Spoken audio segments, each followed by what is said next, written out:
नमस्कार, Begusarai front line में आपका स्वागत है। इस वक्त मैं रमज़ानपुर स्थित दून पब्लिक स्कूल में हूं और हमारे सामने हैं GK Singh, Doon public school के प्राचार्य हैं और BHU बनारस हिंदू विश्वविद्यालय से अध्ययन करने के बाद दून पब्लिक स्कूल में बतौर प्राचार्य के रूप में काम कर रहे हैं और अभी CBSE का परिणाम निकला है। इसी मुद्दे को लेकर जानते हैं जो कैसा परिणाम रहा, बच्चों का कैसा रिजल्ट रहा। इसी बिंदु पर मैं जीके सिंह, गणेश कुमार सिंह से बात करने जा रहा हूं। सर, आपका स्वागत है। आपका भी हमारे विद्यालय में स्वागत है। CBSE का बोर्ड का परिणाम आ चुका है, कैसा रहा आपके विद्यालय का रिजल्ट? CBSE बोर्ड का परिणाम काफ़ी उत्साहजनक रहा, उत्साहवर्धक रहा और इस बार खास करके 12वीं में हमारे विद्यालय के बच्चों ने नए कीर्तिमान स्थापित किए, साइंस स्ट्रीम में भी और आर्ट्स स्ट्रीम में। साइंस स्ट्रीम में सूरज कुमार इस विद्यालय का छात्र रहा है जो क्लास 3 से ही इस विद्यालय में अध्ययनरत है। इस बार उसका प्राप्तांक 97.50% रहा और उसने केमिस्ट्री जैसे सब्जेक्ट में 99 मार्क्स स्कोर किया, फिजिक्स में 98, बायो में 98, इंग्लिश में 98 उसका प्राप्तांक रहा। अगर पिछले वर्ष की तुलना किया जाए तो इस बार पिछले वर्ष की तुलना किया जाए तो दोनों विषयों में पिछले बार का प्राप्तांक जो था, उच्चतम प्राप्तांक हमारे विद्यालय का वो 94% था और उसके बाद 92%। क्या रहा लड़कियों का? इस बार लड़कियों ने मानविकी में मीन्स आर्ट्स में एक अनुश्री कुमारी है जिसका प्राप्तांक 96% था। हिस्ट्री जैसे सब्जेक्ट में 98, पॉलिटिकल साइंस में 99, फिजिकल एजुकेशन में 99 उसका प्राप्तांक था। मुझे लगता है कि पूरे ज़िला में सबसे अधिक मानविकी में या आर्ट्स में किसी बच्चे को सर्वाधिक अंक प्राप्त हुआ है तो वो उसी का है। आप लोग किस तरह की शिक्षा दे रहे हैं जो इतने अंक आ रहा है? हम लोगों का ये अप्रोच रहता है कि स्कूल और कोचिंग दोनों के पैटर्न को मिला के जो एक अच्छा तरीका हो उसको विकसित किया जाए। कैसे आप चयन करते हैं? जैसे मेधावी छात्र है या अंदाज आप लोगों को लग जाता है ये अच्छा करने वाला है? नहीं, पढ़ाई तो सबके लिए बराबर होती है। जैसे बच्चे होते हैं उनका प्रदर्शन उस तरीके से होता है, उस हिसाब से होता है। पढ़ाई तो सबके लिए बराबर होती है। ऐसा नहीं है कि कुछ खास बच्चों पर अधिक ध्यान दिया जाता है और कुछ कमज़ोर बच्चे हैं उनको नेगलेक्ट कर दिया जाता है। प्रयास रहता है कि जो अच्छे बच्चे हैं उनको और अच्छा बनाया जाए, जो एवरेज बच्चे हैं उनके प्रदर्शन को भी सुधारा जाए, जो बिलो एवरेज बच्चे हैं उनके प्रदर्शन में को भी और अधिक उम्दा बनाया जाए, ये प्रयास रहता है। और रणनीति सारे बच्चों के लिए अलग अलग होती है। अलग अलग होती है। तो जज तो आप करते होंगे ये लड़का अच्छा करने वाला है, इसमें ज़्यादा पढ़ने की तरफ झुकाव है, ये तो आप लोगों को? हाँ, ये तो पता चल जाता है। जो बच्चे छोटी कक्षाओं से ही पढ़ रहे हैं तो ये तो पता चल जाता है कि उनका किस सब्जेक्ट में क्या प्रदर्शन रहता है, ये तो पता चल जाता है। ये नहीं है कि अचानक कुछ नज़र आता है। आपके विद्यालय का मीडियम क्या है? मीडियम ऑफ इंस्ट्रक्शन हमारे स्कूल का अंग्रेजी है, इंग्लिश मीडियम है। बच्चे को बच्चे उसी में इंग्लिश में ही पढ़ाया जाता है और बच्चे आंसर स्क्रिप्ट भी इंग्लिश में ही लिखते हैं। आप इस विद्यालय दून पब्लिक स्कूल में कब से योगदान दे रहे हैं? मैं स्थापना काल से ही दे रहा हूँ। इस विद्यालय की स्थापना 2013 में हुई थी और मैं 2013 के ही जून महीने से इस विद्यालय में प्रधानाचार्य के पद पर कार्यरत हूँ। 2013 और 2025 में क्या फ़र्क पा रहे हैं आप? 2013 और 2025 में यही फ़र्क पा रहे हैं कि 2013 जो था वो यात्रा की शुरुआत थी। आज 2025 में ये सुन के जान के बहुत गौरवान्वित महसूस करता हूँ। इस विद्यालय के बच्चे कई मल्टीनेशनल कंपनीज़ में अपना योगदान दे रहे हैं। इस विद्यालय के बच्चे कई राज्य के हाई कोर्ट में अपना वकालत का प्रैक्टिस किया है। कई बच्चे विदेश जाके भी मल्टीनेशनल कंपनी में काम कर रहे हैं।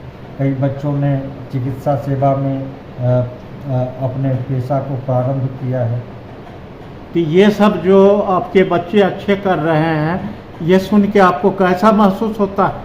बहुत अच्छा महसूस होता है। और जहाँ तक टीचिंग प्रोफेशन की बात है, तो किसी भी शिक्षक के लिए, किसी भी विद्यालय के लिए उसकी उपलब्धि उसके बच्चों की उपलब्धि होती है। आपने दून पब्लिक स्कूल को सजाने संवारने में बहुत बड़ी भूमिका निभाई है। इसमें केवल एक व्यक्ति की भूमिका नहीं होती है, पूरे टीम की भूमिका होती है कि कितने अच्छे लोगों को हम जोड़ पाते हैं और उन लोगों का प्रयास होता है। गरीब और मेधावी छात्रों के लिए आपके विद्यालय में क्या रियायत है? हाँ, जो मेधावी छात्र होते हैं, आर्थिक रुकावट के कारण ये नहीं है कि किसी को विद्यालय आज तक छोड़ना पड़ा है। प्रत्येक साल हम लोग एक स्कॉलरशिप टेस्ट भी करते हैं। अगर बच्चों का प्रदर्शन अच्छा होता है तो उनको ट्यूशन फी पे कुछ डिस्काउंट भी दिया जाता है, कुछ छूट दी जाती है। अगर कोई बच्चे गरीब हैं, मेधावी हैं, अगर पैसे की दिक्कत हो गई तो इस पर विद्यालय प्रबंधन वैसे बच्चों को विद्यालय प्रबंधन प्रोत्साहित करते हैं। विद्यालय में पढ़ाई के साथ और क्या क्या आपके विद्यालय में व्यवस्था है?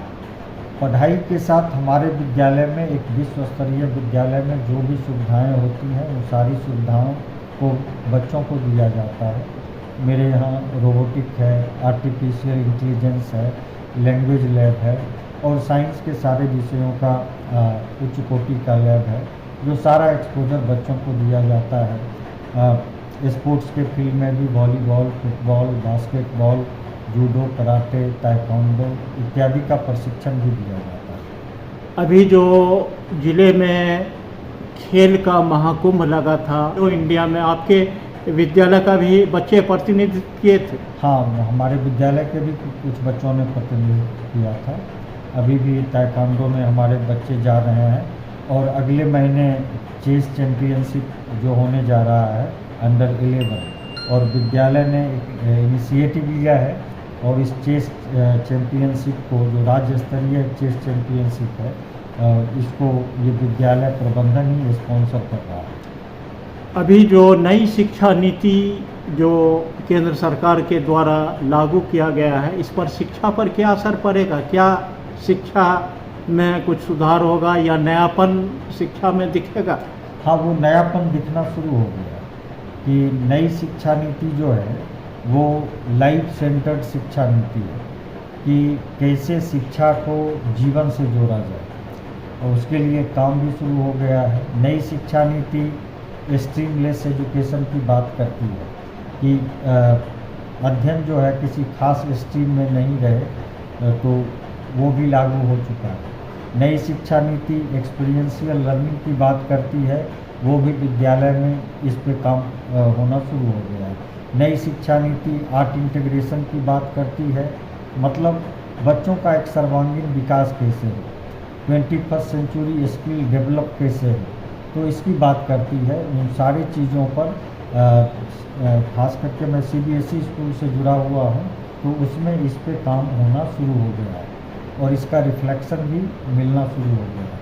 जैसे कोडिंग को पाठ्यक्रम में शामिल किया गया, आर्टिफिशियल इंटेलिजेंस को पाठ्यक्रम में शामिल किया गया। ये सारे इनिशिएटिव नई शिक्षा नीति के आलोक में ही हो गए। तो क्या लगता है ये नई शिक्षा नीति से बच्चों में बौद्धिक विकास? नई शिक्षा नीति सिर्फ बौद्धिक विकास की ही बात नहीं करती, नई शिक्षा नीति सर्वांगीण विकास की बात करती है, जिसमें बच्चों का mental development, moral development, spiritual development, educational development, सारे डेवलपमेंट की बात करती है। शिक्षा का उद्देश्य एकमात्र शैक्षणिक विकास ही नहीं होता है। जब हम शैक्षणिक विकास की बात करते हैं तो सर्वांगीण विकास की बात होनी चाहिए, जो जिसमें एक बच्चे का mental development, moral development, physical development, spiritual development, social development, सारे डेवलपमेंट की बात की जाती है। आपने शिक्षा पेशा को ही क्यों चुना आपने? शिक्षा पेशा, अगर आप किसी पेशे में जाते हैं, आप इंजीनियर हैं तो आप इंजीनियर ही रह जाते हैं, डॉक्टर हैं तो डॉक्टर हो जाते हैं। एजुकेशन एक ऐसा पेशा है जिसमें आप इस पेशे में रह के कई चीज़ों का निर्माण कर सकते हैं। आप डॉक्टर भी बना सकते हैं, इंजीनियर भी बना सकते हैं, लॉयर भी बना सकते हैं, एडमिनिस्ट्रेटिव ऑफिसर भी बना सकते हैं, मिलिट्री के ऑफिसर भी बना सकते हैं। इस पेशे में आके आप कितना संतुष्ट हैं? इस पेशे में संतुष्टि उसको पैसे से नहीं मापा जा सकता है या आंका जा सकता है। जो समाज में सम्मान मिलता है और आपके पढ़ाए हुए बच्चे जीवन के विभिन्न विधाओं में जो उपलब्धि हासिल करते हैं, उनकी उपलब्धियों से एक असीम संतोष किसी भी शिक्षक को मिलता है कि इस तरीके से पूरी सोसाइटी में, पूरे समाज में हमारा योगदान। आपके बच्चे सीबीएसई बोर्ड में अच्छा किया है और उनके अभिभावकों को इस चैनल के माध्यम से आप क्या संदेश देना चाहेंगे? इस चैनल के माध्यम से मैं ये संदेश देना चाहता हूँ कि जिन्होंने अच्छे मार्क्स लाए हैं उनको भी बधाई देना चाहता हूँ। जिन्होंने कम मार्क्स लाए, कभी कभी अभिभावकों का एक्सपेक्टेशन कभी अधिक हो जाता है, तो जिनको कम भी नंबर आया है, मान लिया जाए जिन्होंने 90 से नीचे भी नंबर लाया है, तो ये नहीं है कि वो जीवन में आगे अच्छा नहीं कर सकते। कई बार हमने देखा कि एक यहीं की बच्ची थी जिसको 90 से कम क्लास 10 में आता है, लेकिन क्लास 12 में जाके वही बच्चा अच्छा कर लेता है, वो IITian हो जाता है, IIT में उसका एडमिशन हो जाता है।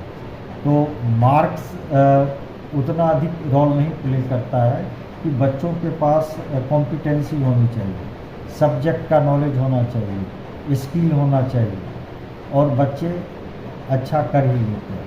कोई भी बच्चा बेकार नहीं है, सब का प्रदर्शन उसकी अभिरुचि के अनुसार होता है। और बच्चों को लाइफ स्किल पे अधिक फोकस करना चाहिए, सिर्फ नॉलेज पे ही। बहुत बहुत धन्यवाद। अभी हमसे बात कर रहे थे, बातचीत हमारी हो रही थी दून पब्लिक स्कूल के प्राचार्य गणेश कुमार सिंह जीके सिंह से। इन्होंने एजुकेशन पर बहुत ही बेहतरीन बात कही। यहाँ के बच्चे जो अच्छे किए, टॉपर किए, निरंतर आगे बढ़ रहे हैं और आगे भी बढ़ेंगे। इसी पर बातचीत हमारी हुई। देखते रहिए बेगूसराय फ्रंटलाइन। मिलते हैं अगली वीडियो में। धन्यवाद सर। आपका भी धन्यवाद।